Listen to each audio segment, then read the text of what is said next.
복지부 출입하는 강대엽 기자와 더 자세한 얘기 나눠보도록 하겠습니다. 어서 오십시오. 오늘 24번째 환자도 그렇고 1차 검사 때는 음성이었다가 2차 검사 때, 그러니까 다시 검사했을 때 양성 판정을 받는 사람이 계속 나오고 있습니다. 이 기간, 그러니까 1차 검사하고 2차 검사, 그 사이에 이들은 어떻게 격리가 돼 있었습니까? 네, 이분들이 다 격리가 되진 않았습니다. 오. 네, 음성이었다가 양성으로 바뀐 건 8번, 20번, 24번 환자인데요. 8번 환자는 격리되지 않았습니다. 또 그래서 목욕탕도 다니고 접촉자도 많았죠. 네. 20번 환자는 음성 판정 이후에 바로 자가격리 조치에 들어갔고요. 오늘 나온 이 24번 환자는 우한 교민 임시생활시설에 머물고 있기 때문에 전파 확률은 높지 않을 것 같습니다. 아니 그러면은 1차 판정 받고, 그러니까 그때 이제 음성을 받았겠죠, 그때. 네. 그리고 2차 판정 사이에 뭐 나가면 안 된다, 알아서 격리해라, 뭐 이런 질본의 뭐 통보 같은 건 원래 없는 겁니까? 네, 그런 규칙이나 통보가 있긴 합니다.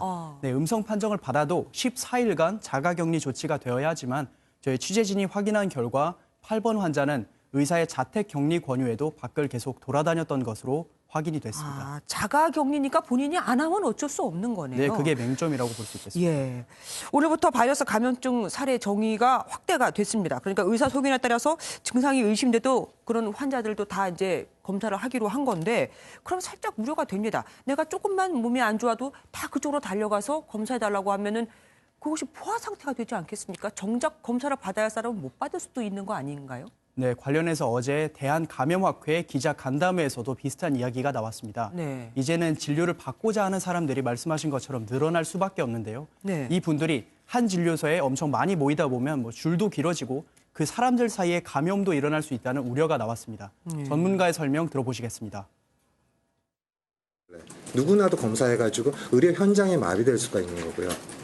한 명이 들어가서 격리하고 있으면 다음 사람 밖에서 기다리고 있고, 거기서 이제 전파가 될 가능성도 굉장히 높고요.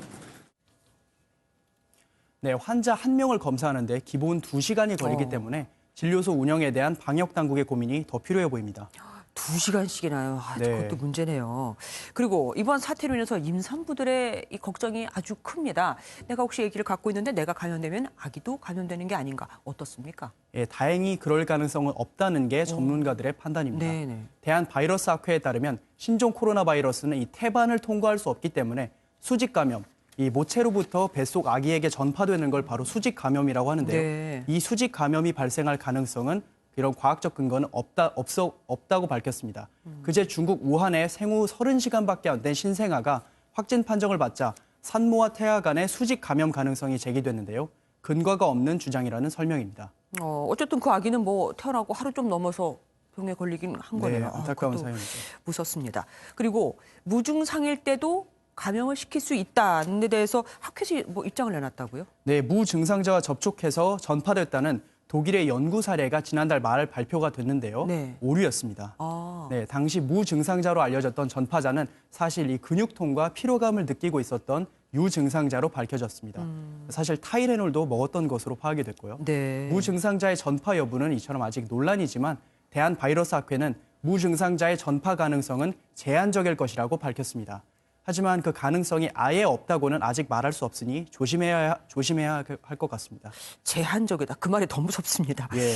우리 환자들 상태는 어떻습니까? 뭐 추가 퇴원자가 있을 거라는 얘기도 들리던데. 네, 지금까지 1번과 2번 환자가 퇴원을 했는데요. 네. 말씀하신 대로 서울대 병원에 입원 중인 환자 4명 중 1명이 조만간 퇴원할 수 있다는 의견이 나왔습니다. 네. 김남중 서울대병원 감염내과 교수가 한 말인데요. 이 4명 중 나머지 3명도 상태가 비교적 안정적이라고 덧붙였습니다. 정부 당국에 따르면 다른 환자들도 마찬가지입니다. 네. 한때 사망설이 나왔던 4번 환자를 포함해 현재 전반적으로 양호하게 관리되고 있는 것으로 전해졌습니다. 네, 뭐 그나마 다행입니다. 우리 교민들 이야기로 좀 가보죠. 오늘 후베이성 한인 회장이 명동에서 기자회견을 했다고요. 무슨 말을 했습니까? 네, 지난번 2대의 전세기로 우리 교민들을 무사히 귀국시켜준 것에 대해서 엄청난 감사를 표했는데요. 네. 한편 현지에 남아있는 약 300명 교민들의 귀국에도 힘써달라고 부탁했습니다. 대부분 다문화 가정이라 귀국을 포기할 수밖에 없었던 분들입니다. 안타깝습니다. 저는 이 자리를 빌어 저희 한인회는 그분들이 중국인 배우자와 자녀들과 함께 귀국할 수 있도록 3번째 전세기를 보내주실 것을 촉구합니다. 네, 아무쪼록 우리 교민들 모두 무사히 왔으면 좋겠습니다. 오늘 말씀 여기까지 듣겠습니다.